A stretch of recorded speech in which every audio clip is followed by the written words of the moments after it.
Bismillahirrahmanirrahim. Now we are starting our new topic in the main topic of blood disorders. इसमें हमने thromboembolic disease कर लिया. Now the next important topic about the blood is anemias or the common anemias. It is a chapter 99 from the book which is called Compendium of Therapeutic Choices. It is 7th edition and it is endorsed by Canadian Pharmacist Association. So let us start this chapter. What is anemia? Anemia is the most commonly defined as a reduction in the hemoglobin concentration that is more than 2 standard deviation below the mean, adjusted for sex and age. Means case first of all it is defined as reduction in hemoglobin concentration. Hemoglobin concentration जो है वो कम हो गई है. जो उसका mean से standard deviation है, first standard deviation, second standard deviation, उस मीन से 2 स्टैंडर्ड डेविएशन बिलो है based upon their population. Means जो भी पर्टिकुलर पॉपुलेशन है, जैसे मेल का अलग होता है स्टैंडर्ड, फीमेल का अलग होता है, और एज वाइज और इवन बाज़ दफ़ा रेस वाइज भी ये अलग होता है. तो उस पर्टिकुलर रेफरेंस में, उस पर्टिकुलर पॉपुलेशन में जो स्टैंडर्ड है, जो मीन वैल्यू है, उससे 2 स्टैंडर्ड डेविएशन अगर कम हो रहा है तो हम उसको हीमोग्लोबिन की कमी कहेंगे, रिडक्शन इन हीमोग्लोबिन कहेंगे, and that will be called anaemia. In addition to that, a reduction in hematocrit or red blood cell count can also be used to define anemia. अगर hematocrit कम हो रहा है या RBC count कम हो रहा है तो उसको भी हम एनीमिया से ही डिफाइन करेंगे. Typically, based on these normal ranges, a hemoglobin of less than 135 gram per liter define anemia in man, and hemoglobin level less than 120 gram per liter define anemia in women. वैसे in general क्या है कि haemoglobin का जो level है अगर वो 135 ग्राम per litre, यानी ये हो जाएगा 13.5%, और फीमेल में 12%, अगर ये है इस तरह से तो हम उसको एनीमिया कहेंगे. यानी ये 13.5 ग्राम पर लीटर का मतलब है 13.5%, और 120 ग्राम पर लीटर का मतलब है 12%. It is notable that these normal ranges may not be applicable for all patients. क्यों? जैसे मैंने अभी बताया कि population to population, race to race और सेक्स टू सेक्स यानी जेंडर टू जेंडर ये स्टैंडर्ड वेरी करते हैं. Examples include patient living at high altitude who have values higher than those living at the sea level, and the patient who smoke or are exposed to carbon monoxide who have higher hematocrit values than non-smokers. ये भी observe, जो लोग high altitude पे रहते हैं यानी पहाड़ी इलाकों पे रहते हैं, उनका हीमोग्लोबिन लेवल नॉर्मली जो होता है वो हाई होता है, वो उनका नॉर्मल होता है as compare to those who are living at the sea level. इसी तरीके से जो स्मोकर्स होते हैं या कार्बन मोनोऑक्साइड से बहुत ज़्यादा एक्सपोज हो रहे हैं, ऐसी इंडस्ट्री में काम करते हैं जहाँ कार्बन मोनोऑक्साइड से उनको बहुत ज़्यादा एक्सपोजर है, तो उनका भी जो हेमाटोक्राइट लेवल जो होता है वो नॉन स्मोकर के मुकाबले में हाइयर होता है. इसका मतलब ये नहीं है कि वो हेमाटोक्राइट लेवल हाई है तो कोई प्रॉब्लम है, या हेमाटोक्राइट लेवल जो नॉन स्मोकर्स हैं उनका कम है तो वो एनीमिक है, ऐसा कुछ भी नहीं है. इसके अलावा African American have haemoglobin value 5 to 10 gram per litre lower than the comparable Caucasian population. Caucasians कौन से होते हैं? यानी वाइट पॉपुलेशन. अफ्रीकन अमेरिकन में जो हीमोग्लोबिन की वैल्यू जो है वो 5 to 10 gram per litre lower होती है, यानी 5 to 10% लोअर होती है कंपेयर टू कॉकेजियन पॉपुलेशन, और ये उनका नॉर्मल होता है. इसका हरगिज़ ये मतलब नहीं है कि अफ्रीकन अमेरिकन जो है वो एनीमिक होते हैं.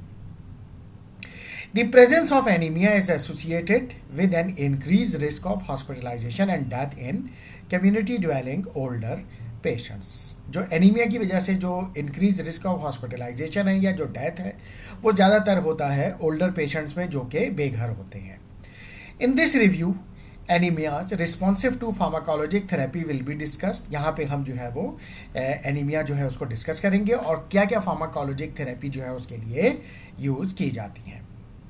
These include anemias due to iron, vitamin B12 or folate deficiency, or anemias responding to erythropoietin therapy. तो एक तो हम आयरन डेफिशिएंसी एनीमिया यहाँ डिस्कस करेंगे, विटामिन B12 डेफिशिएंसी एनीमिया, या folic acid folate deficiency anaemia, या इरिथ्रोपोइटिन, जैसे कि हमने क्रॉनिक किडनी डिजीज़ में पढ़ा था कि वहाँ पे इरिथ्रोपोइटिन की कमी हो जाती है, तो इरिथ्रोपोइटिन की कमी की वजह से भी एनीमिया होता है। तो उसका जो है रिस्पॉन्स देखेंगे कि वो एनीमिया जो इरिथ्रोपोइटिन से रिस्पॉन्ड करते हैं वो कौन से होते हैं। That is why in all this situation what are the goals of therapy. Number 1, alleviate the science and symptoms of anaemia. Anaemia की जो जितनी भी साइन एंड सिम्टम्स है उनको कंट्रोल किया जाए, ख़त्म किया जाए। Determine and address the underlying cause और causes of the anaemia.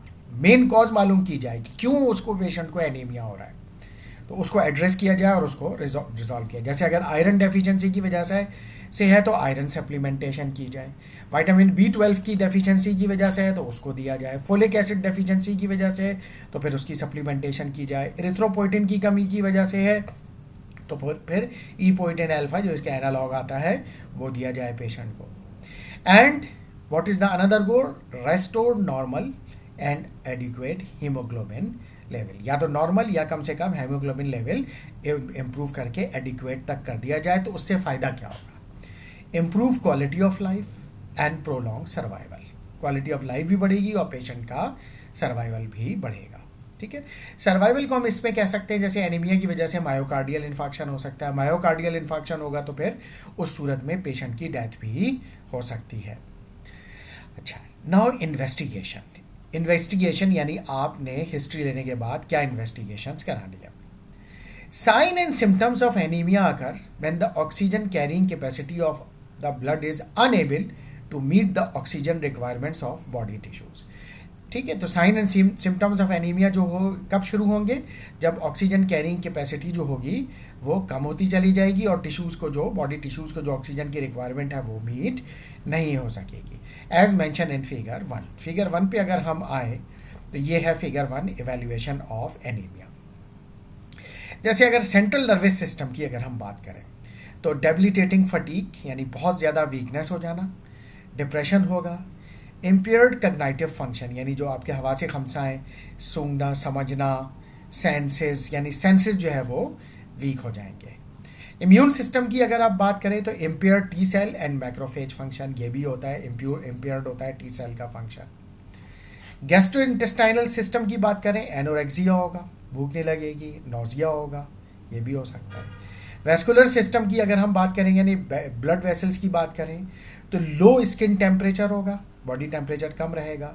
पैलोर of skin and mucus यानी पेल रहेगी स्किन, पीलाहट जिसको हम कहते हैं, म्यूकस मेम्ब्रेन। एंड कंजंक्टिवा यानी म्यूकस मेम्ब्रेन स्किन जो है वो रहेगी, और कंजंक्टिवा यानी ये जो वाइट्स ऑफ द आई होते हैं ये भी पेल होगा। कार्डियोवैस्कुलर सिस्टम क्या होगा? एक तो होगा एक्सर्शनल डिस्निया यानी ज़रा सा कुछ काम किया, एक्सर्शन हुई और फ़ौरन डिफ़िकल्टी इन ब्रीदिंग, तेज तेज सांस चलना शुरू हो गया। चेस्ट पेन होगा, क्योंकि चेस्ट पेन इसलिए होगा कि ये प्रोबेबली एंजाइना पेन होगा। क्यों? क्योंकि मायोकार्डिया को सफिशिएंट ऑक्सीजन नहीं मिल रही, उसकी वजह से टैकीकार्डिया होगा, पेल्पिटेशन होगी क्योंकि हार्ट उसको कंपनसेट करने की कोशिश करेगा। लॉन्ग टर्म में अगर यही रहेगा तो कार्डिक एनलार्जमेंट यानी हाइपरट्रॉफी की तरफ चले जाएगा ये केस, यानी कॉम्प्लिकेशन बढ़ती चली जाएगी। इंक्रीज पल्स प्रेशर, जो पल्स प्रेशर होगा वो भी बढ़ेगा। सिस्टोलिक इजेक्शन मरमर यानी मरमर साउंड जो होगी वो हार्ट की जो होगी वो इजेक्शन जो होगी वो सिस्टोलिक पर मरमर साउंड आएगी हार्ट से। इसके अलावा risk of life threatening cardiac failure, और ये अगर उस वक्त भी ठीक नहीं किया गया, पेशेंट को सफिशिएंट टाइम पे ट्रीट नहीं किया गया तो फिर लाइफ थ्रेटनिंग कार्डिक फेलियर में भी पेशेंट जा सकता है। इसके अलावा जेनाइटल ट्रैक्ट में फीमेल में मेंस्ट्रुअल प्रॉब्लम होगी, लॉस ऑफ लिबिडो यानी जो सेक्सुअल डिज़ायर है वो भी कम होगी और मेंस्ट्रुअल प्रॉब्लम भी डेवलप होगी। तो ये जो है बेसिकली इवेल्युएशन ऑफ एनीमिया में, यानी ये सिम्टम्स, साइन एंड सिम्टम्स आप ऑब्जर्व कर सकते होंगे पेशेंट में। Now come back to the investigation. Underlying cause और causes for anaemia are variable, यानी ये कि मुख्तलिफ पेशेंट्स में मुख्तलिफ करती हैं, वेरी करती हैं। एंड इंक्लूड ऑब्वियस और ऑकल्ट ब्लड लॉस, यानी आपको बाकायदा तौर पे ब्लड लॉस नज़र आ रहा है या ऑकल्ट जो कि नज़र नहीं आ रहा। हीमोलिसिस हो रहा है किसी वजह से, कोई ड्रग की वजह से या कोई और वजह है। Inherited defect in haemoglobin like thalassaemia का पेशेंट है, हीमोग्लोबिन सही नहीं है, एबनॉर्मल है। और आरबीसी मेम्ब्रेन जो है वो रेड ब्लड सेल की जो है वो मेम्ब्रेन जो है वो फ्रेजाइल है, वो उसकी इंटीग्रिटी कॉम्प्रोमाइज है, जल्दी हेमोलिसिस हो जाता है। Why? Some time because of G6PD deficiency. G6 क्या है? Glucose 6 phosphate dehydrogenase. ये जो एंजाइम है, this is important to maintain the integrity of RBC membrane. RBC membrane की इंटीग्रिटी को मेंटेन रखता है, यानी उसको स्ट्रॉन्ग रखता है, स्ट्रेंथन करता है। जब इसकी डेफिशिएंसी होने लगती है, बाज़ दफ़ा इन पेशेंट्स में बाय बर्थ डेफिशिएंसी होती है इसकी, जिसकी वजह से आरबीसी जो होता है उसकी मेम्ब्रेन फ्रेजाइल हो जाती है, आसानी से उनमें हेमोलिसिस होने लगता है, और ये पेशेंट जो होते हैं वो फिर जिनका हीमोग्लोबिन कम होना शुरू हो जाता है, एनीमिया में जाना शुरू कर देते हैं। इसके अलावा suppression of bone marrow suppress हो रहा है, जिसकी वजह से जो है वो आरबीसी नहीं बन रहा है। For example due to medication से सप्रेस हो रहा है, इंक्लूडिंग साइटोटॉक्सिक एजेंट। पेशेंट जो है वो कैंसर की ड्रग्स ले रहा है। एंटी रिट्रोवायरल्स, यानी जो एंटीवायरल्स जो हैं, स्पेशली लाइक जो HIV का ट्रीटमेंट ले रहे हैं, और फोलेट एंटागोनिस्ट्स, इनकी वजह से, यानी इसका जो फोलिक एसिड एंटागोनिस्ट हैं, और some time in infectious causes, कुछ इन्फेक्शंस ऐसे होते हैं जो कि बोन मैरो को सप्रेस करते हैं, जिसकी वजह से जो है वो आयरन की डेफिशिएंसी होना शुरू हो जाती है। आयरन की नहीं, आरबीसी की डेफिशिएंसी, आरबीसी की सिंथेसिस मिनिमाइज हो जाती है, जिसकी वजह से बोन मैरो सप्रेशन की वजह से, और उसके नतीजे में फिर पेशेंट को एनीमिया होना शुरू हो जाता है। इसके अलावा अल्कोहल यूज़, बहुत ज़्यादा जो अल्कोहल का यूज़ करते हैं। Deficiency in dietary intake, diet में जो है वो डेफिशिएंसी है किस चीज़ की? फॉर एग्जांपल आयरन की डेफिशिएंसी है, फोलिक एसिड की डेफिशिएंसी है, विटामिन B12 की डेफिशिएंसी है, तो फिर होगा anaemia. Deficiency of erythropoietin from chronic kidney disease, इस पर भी हम ऑलरेडी बात कर चुके हैं कि एरिथ्रोपोइटिन क्रॉनिक CKD में, क्रॉनिक किडनी डिजीज़ में एरिथ्रोपोइटिन की डेफिशिएंसी होने लगती है, जिसकी वजह से जो है वो फिर एरिथ्रोपोइटिन जो कि एक हार्मोन है, किडनी से रिलीज़ होता है, जो इन्हेंस करता है RBC synthesis from bone marrow, तो उसकी डेफिशिएंसी की वजह से। और कोमॉर्बिड कंडीशन, कोई और comorbid condition, for example hypothyroidism है, हाइपोगोनेडिज्म है, इसमें भी जो है वो एरिथ्रोपोइटिन की डेफिशिएंसी होना शुरू हो जाती है। Primary disease affecting the bone marrow, कुछ प्राइमरी डिजीज़ हैं, यानी सेकेंडरी कॉजेज़ नहीं है, प्राइमरी कॉजेज़ हैं जो बोन मैरो को जो है वो अफेक्ट करती हैं, लाइक फॉर एग्जांपल ल्यूकेमिया, माइलोडो और माइलोडिस्प्लास्टिक सिंड्रोम, और एप्लास्टिक एनीमिया। तो ये जो है ये भी क्या करती हैं कि इन सिचुएशंस में जो है वो आरबीसी की सिंथेसिस को कम करते हैं। और इनफिल्ट्रेटिव डिजीजेस, फॉर एग्जांपल कैंसर और sarcoidosis can also result in anaemia. ये भी क्या करते हैं कि कैंसर दूसरे टाइप के हो गए, सार्कोइडोसिस हो गए, ये जो है वो बेसिकली जो कैंसर की जो टाइप्स हैं, ये भी आरबीसी की जो बनाने वाले सेल्स होते हैं बोन मैरो में, उनको सप्रेस करते हैं। तो इस वजह से जो है पेशेंट को डेफिशिएंसी होना शुरू हो जाती है, और पेशेंट जो होता है वो एनीमिक होना शुरू हो जाता है। अच्छा, इसके अलावा इन्वेस्टिगेशन में ए हिस्ट्री डिटेलिंग ब्लीडिंग सिम्टम्स, ये भी चेक करें कोई ब्लीडिंग सिम्टम है। Family history of anaemia, family history है ताकि ये भी चेक कर लें कि कहीं G6PD डेफिशिएंसी तो नहीं है, थैलेसीमिया तो नहीं है, और कोई इशू तो नहीं है।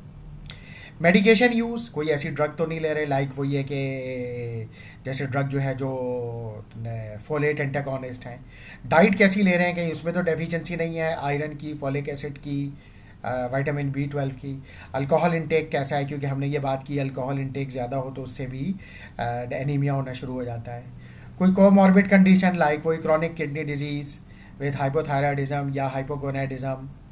GI symptoms and menorrhagia is warranted, GI symptoms हैं, मेनोरेजिया तो नहीं है कहीं।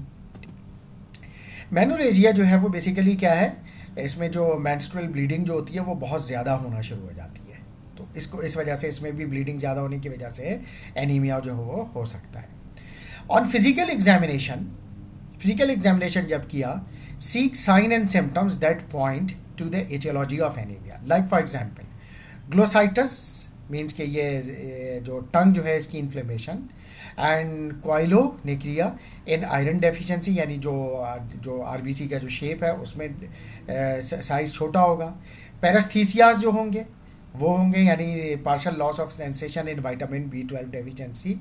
ये जो होगा, ये जो है वो हमें एक वो दे रहा होगा कि शायद ये, यानी ग्लोसाइटस और क्वाइलोनेशिया, यानी स्किन पे जो है कलर जो है पेल है, तो शायद आयरन डेफिशिएंसी है। पैरास्थीसियाज हैं तो विटामिन B12 डेफिशिएंसी है। Diagnostic algorithm in figure 2, figure 3 and figure 4 are given as guideline and are based on the traditional classification of anemia according to red cell size as reflected in the mean cell volume। तो ये जो है, अब हम figure 2, figure 3 और figure 4 को देख लेते हैं कि वो डायग्नोस्टिक एल्गोरिदम हमें क्या इंफॉर्मेशन दे रहे हैं।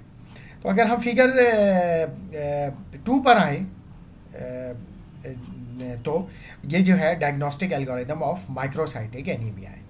ये हमें क्या बता रहा है? माइक्रोसाइटिक एनीमिया, सबसे पहले चेक करें, check serum ferritin level. Serum ferritin level check किया, अगर ये लो आता है, यानी अपनी रेंज से लो है, जो उसकी नॉर्मल रेंज है उससे ये लो है, देन फर्स्ट चेक लो है, then it is iron deficiency anaemia, और फिर इसका ट्रीटमेंट जो होगा वो आयरन से किया जाएगा, यानी आयरन सप्लीमेंटेशन की जाएगी। अगर फेरेटिन लेवल इज़ नॉर्मल और एलिवेटेड, यानी नॉर्मल है या बढ़े हुए हैं, तो फिर आप इसमें दो सिचुएशन हो सकती हैं। एक सिचुएशन ये हो सकती है क्रॉनिक माइक्रोसाइटोसिस है, यानी बहुत अरसे से सेल का साइज़ छोटा है, माइक्रोसाइटोसिस है, यानी सेल जो है वो उसका जो है वो साइज क्रॉनिक है, माइक्रोसाइटोसिस है। कंसिडर थैलेसीमिया, ठीक है, तो फिर इसका थैलेसीमिया स्क्रीनिंग करें, लाइक कौन से, haemoglobin electrophoresis and haematology consultation. जो इलेक्ट्रोफोरेसिस टेक्निक है उससे ये कंफर्म हो जाएगा पेशेंट थैलेसीमिक है या नहीं है, तो ये चेक करें। अगर एक्वायर्ड माइक्रोसाइटोसिस है, यानी पहले नहीं था अभी हुआ है, पहले नॉर्मल थे, माइक्रोसाइटोसिस जो है वो, यानी माइक्रो जैसे साइज का RBC का साइज़ जो है वो फेरेटिन लेवल हाई है, नॉर्मल है, लेकिन जो RBC जो है वो शेप माइक्रो है। Consider anaemia of chronic disease, ठीक है, एनीमिया है कोई क्रॉनिक डिजीज़ की वजह से। अच्छा, यूजुअल कॉजेज़ क्या हैं और अनयूजुअल कॉजेज़ क्या हैं? यूजुअल कॉजेज़ में टेम्पोरल आर्टेराइटिस, यानी कहीं पे ब्लीडिंग हो रही है, आर्टेराइटिस आर्टरीज में कहीं इन्फ्लेमेशन है। रेमेटॉइड आर्थराइटिस में भी ऐसा होता है। क्रॉनिक इन्फ्लेमेशन, क्रॉनिक इन्फेक्शन, कोई क्रॉनिक पुरानी इन्फ्लेमेशन है, इन्फेक्शन है, उनमें भी ऐसा होता है। अनयूजुअल कॉजेज़ क्या हैं इसकी? Hodgkin's lymphoma, renal cell carcinoma, Castleman's disease and myelofibrosis. Castleman disease क्या है? इसमें किसी भी सेल्स की ओवर ग्रोथ होना शुरू हो जाती है बॉडी में, तो दिस इज़ कॉल्ड कैसलमैन्स डिजीज़। तो ये जो होगा हम इसको चेक करेंगे, ये है फिगर 2। अच्छा, फिगर 2 डिस्कस करने के बाद फिर नेक्स्ट है फिगर 3 एंड फिगर 4। तो फिगर 3 और फिगर 4 को भी हम एक नज़र देख लेते हैं ताकि हमें उससे आइडिया होना शुरू हो जाए। अब ये हम आ गए हैं फिगर 3 पर। तो फिगर 3 क्या है? Diagnostic algorithm of normocytic anaemia. इसको अगर हम देखें, नॉर्मोसाइटिक यानी सेल जो है वो RBC जो है वो नॉर्मल है, normocytic anaemia. Now rule out treatable causes, यानी आमतौर पे जो रूल आउट करें ट्रीटेबल कॉजेस कौन कौन सी हो सकती हैं। First, mixed nutritional anaemia. Nutritional anaemia, check serum ferritin level, folate level and vitamin B12 level. अगर ये सीरम फेरेटिन कम है, फोलेट कम है, तो उसकी फिर सप्लीमेंटेशन वो ट्रीटमेंट दिया जाए। हीमोलाइटिक एनीमिया है तो check for general indicators for haemolysis, क्यों हो रहा है, लाइक हेप्टोग्लोबिन है हीमोग्लोबिन के बजाय, लैक्टेट डिहाइड्रोजनेस का कुछ मसला है, इनडायरेक्ट बिलिरुबिन आ रहा है, रेटिकुलोसाइट काउंट आ रही है, तो फिर दो अलग सिचुएशन हो सकती हैं आपके पास। नाउ सजेस्टिव ऑफ हीमोलिसिस क्या क्या हो सकता है? कोम्स टेस्ट करें positive, consider A1HA, means A1HA जो है वो आपको जो है वो क्या देगा? Auto immune haemolytic anaemia. This is called auto immune haemolytic anaemia, यहाँ पर मौजूद भी है, ठीक है। तो ये हो सकता है ऑटो इम्यून है। कॉम्स टेस्ट अगर नेगेटिव है, ये तो पॉजिटिव है, तो फिर स्फेरोसाइट्स ऑन PBS, ठीक है। PBS क्या है? पेरिफेरल ब्लड स्मेयर करें, यानी ब्लड चेक करें, और no spherocytes on PBS, osmotic fragility increases, consider HS यानी हेरिडिटरी स्फेरोसाइटोसिस है, यानी हेरिडिटी इशू है। अच्छा, अगर fragmented cells, red cells on peripheral blood smear, fragmented cells हैं, कंसिडर TTP, HUS और DIC और वैल्वुलर हेमोलिसिस। अच्छा, TTPHUS क्या है? थ्रोम्बोटिक थ्रोम्बोसाइटोपिनिक परप्यूरा और हीमोलाइटिक यूरेमिक सिंड्रोम, इसमें से कुछ हो सकता है, ठीक है, राइट। DIC क्या है? डिससेमिनेटेड इंट्रावेस्कुलर कोगुलेशन, ये हो सकती है। अदर फाइंडिंग्स, हेमेटोलॉजी कंसल्ट, कोई और अगर इसमें से आ रही है तो हेमेटोलॉजिस्ट को कंसल्ट करना ज़रूरी है। अगर not suggestive of haemolysis, then anaemia of chronic disease है, जो हम अभी कर चुके हैं, and primary bone marrow disorder हो सकता है। Use information from patient history and peripheral blood smear to decide on haematology consultation के अब आगे इसका क्या हमें करना है। फिगर 4 पे आई तो diagnostic algorithm of macrocytic anaemia. Macrocytic anaemia यानी बड़े साइज का सेल्स हो जाएगा। Rule out drug causes like hydroxy urea की वजह से तो नहीं हो रहा, जिडोविडीन यानी जो एंटीवायरल ड्रग है उसकी वजह से तो नहीं हो रहा। Check vitamin B12 and folate level, इसको भी चेक कर लें। अगर ये बोथ नॉर्मल है, विटामिन B12 एंड फोलेट, तो फिर बोथ नॉर्मल है, तो विटामिन B12 और फोलेट डेफिशिएंसी अनलाइकली। क्या चेक करें? MCV यानी mean cell volume, okay, 100 to 110 FL, या MCV is greater than 110 FL जो है, अगर वो आ रहा है। FL क्या है? फेम्टोलीटर, ओके, फेम्टोलीटर क्या होता है? ये 10⁻⁻15 लीटर। कंसिडर MDS, ठीक है ना। MDS देखें यानी माइलो डिस्प्लास्टिक सिंड्रोम की वजह से हो सकता है ये हो रहा है। लिवर डिजीज़ है, अल्कोहल कंजम्पशन, हाइपोथायराइडिज्म और मार्क रेटिकुलोसाइटोसिस फ्रॉम हीमोलिसिस, यानी रेटिकुलोसाइट जो इमेच्योर RBC ज़्यादा हैं, ठीक है, हीमोलिसिस की वजह से। और अगर MCV greater than 110 FL, consider MDS यानी माइलो डिस्प्लास्टिक सिंड्रोम और other primary bone marrow disorder, ये इसकी पॉसिबिलिटी में होगा। अगर बॉर्डर लाइन B12 है, check serum methylmalonic acid level, ठीक है।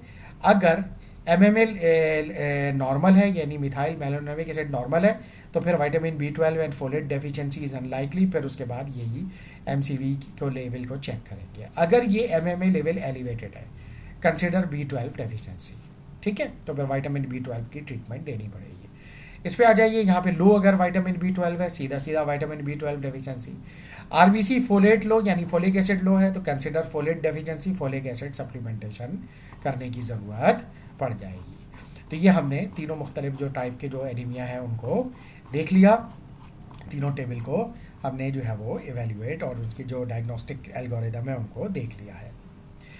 इसके बाद हम आते हैं, all pregnant women should be screen for anaemia. तमाम प्रेग्नेंट वुमेन को स्क्रीन करना चाहिए एनीमिया के लिए, चेक करना चाहिए कि उनका हीमोग्लोबिन लेवल सही है या नहीं है, ठीक है। अच्छा, इसके अलावा in addition postmenopausal women and adult man presenting with anaemia should be screen for GI blood loss as well as coeliac disease. अच्छा, पोस्ट मेनोपॉजल वुमेन है या मैन है जिनमें एनीमिया है, तो ज़रा चेक करें कि कहीं उनको GI ब्लड लॉस तो नहीं हो रहा, ऑकल्ट ब्लड हो यानी आहिस्ता आहिस्ता ब्लड लॉस हो रहा हो कहीं से। Like for example coeliac disease में होता है, क्योंकि ये इन्फ्लेमेटरी कंडीशन होती है सीलिएक डिजीज़, इसमें लार्ज इंटेस्टाइन में, तो आहिस्ता आहिस्ता बहुत ही इन्फ्लेम, क्योंकि वो साइट होती है GI ट्रैक्ट में, तो जिसकी वजह से जो है वो बहुत आहिस्ता जो है वो लो क्वान्टिटी में और ऑकल्ट ब्लड जो होता है वो रिलीज़ हो रहा होता है, जिसकी वजह से पेशेंट जो है वो एनीमिक होना शुरू हो जाता है। तो इसलिए इसको भी चेक करना और रूल आउट करना ज़रूरी है उन those patients, those like post menopausal women, क्योंकि उसमें लाजिम बात है मेंस्ट्रुअल लॉस तो नहीं होता, ब्लड लॉस, और इसके अलावा मैन में तो फिर जो है वो ये चेक करना ज़रूरी है। इसके अलावा the screening test for iron deficiency anaemia is a ferritin level. Iron deficiency anaemia में फेरेटिन लेवल को भी चेक किया जाए, क्योंकि ferritin is a protein which bind to iron and it takes to the site of action, which can be influenced by presence of inflammation. जैसे ferritin level जो होता है वो उसकी जो है वो फेरेटिन लेवल जो होता है वो वेरी करता है कि इन्फ्लेमेशन की वजह से, इन्फेक्शन की वजह से, ओबीस पेशेंट में, ओबिसिटी में, and other condition that must be interpreted in the correct context. Iron deficiency, इसके अलावा भी और अगर कोई कंडीशन है तो उसको फिर कोरिलेट किया जाए। Iron deficiency anaemia is typically defined as a ferritin level less than 30 nanogram पर ml। आमतौर पे अगर ferritin level less then 30 nanogram per M L आ रहा है तो वो आयरन डेफिशिएंसी एनीमिया को जो है वो रिप्रेजेंट करेगा.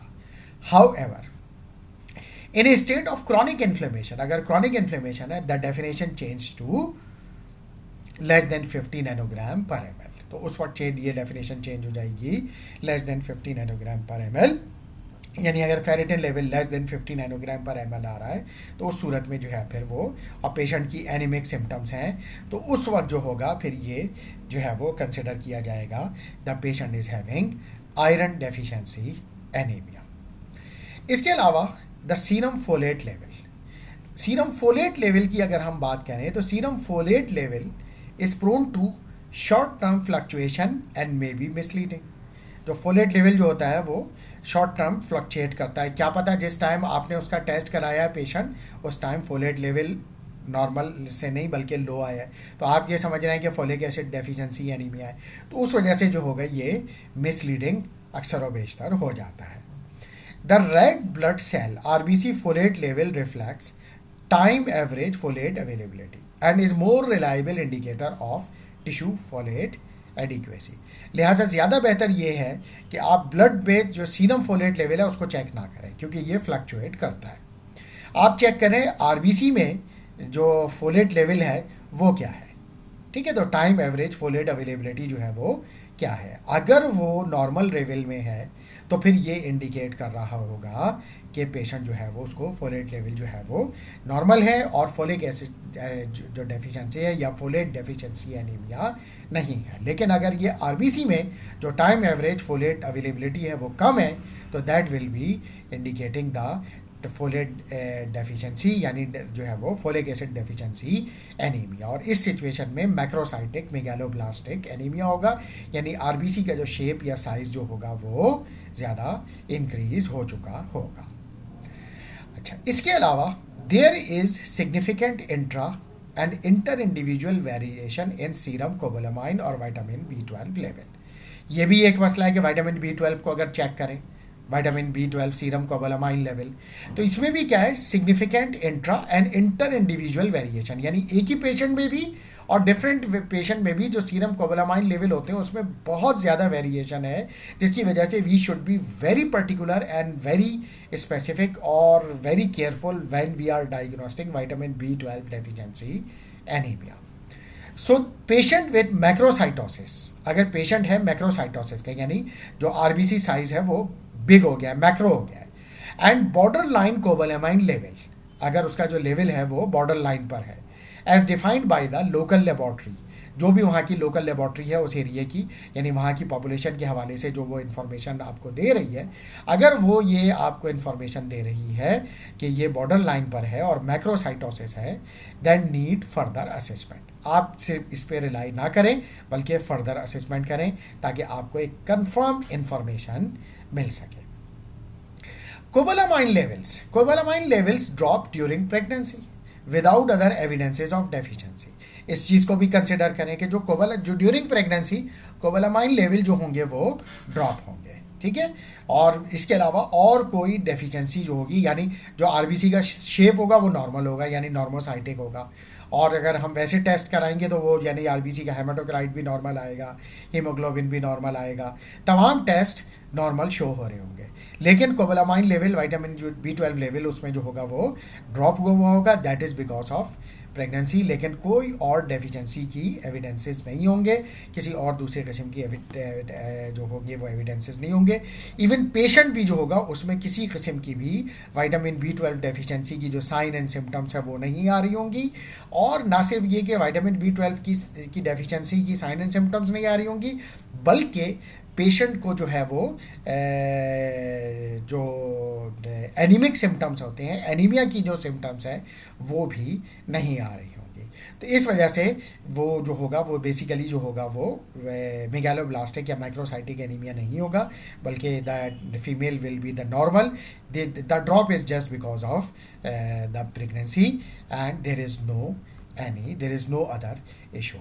तो ये जो है बेसिकली हमारे पास इन्वेस्टिगेशन में ये तमाम पॉइंट्स जो होंगे वो हमें अंडर कंसिडरेशन रखने पड़ेंगे, तब जाके जो है वो we will be able to find out the exact situation or the which form of anemia is present, जो कि हमने मुख्तलिफ टेबल्स में भी अभी देख लिया है. अच्छा, इसके बाद फिर जो टॉपिक कंटिन्यू हो रहा है that is iron deficiency anaemia. Iron deficiency anaemia को हम फर्दर डिटेल में देखेंगे अपने नेक्स्ट लेक्चर में. उसकी पैथोफिजियोलॉजी को डिस्कस करेंगे और उसके अलावा पैथोफिजियोलॉजी के बाद फिर थेरेप्यूटिक चॉइसेस क्या हैं, उसमें नॉन फार्माकोलॉजिकल चॉइसेस क्या हैं, फार्माकोलॉजिक चॉइसेस क्या हैं, और फिर choices during pregnancy and breast feeding क्या है, थेरेप्यूटिक टिप्स क्या हैं इसमें, इसको हम डिस्कस करेंगे. तो इसके साथ ही हम ये अपना लेक्चर जो है पहला लेक्चर एंड करते हैं. Soon we will come back with the next lecture, and that next lecture is iron deficiency anemia. Thank you very much.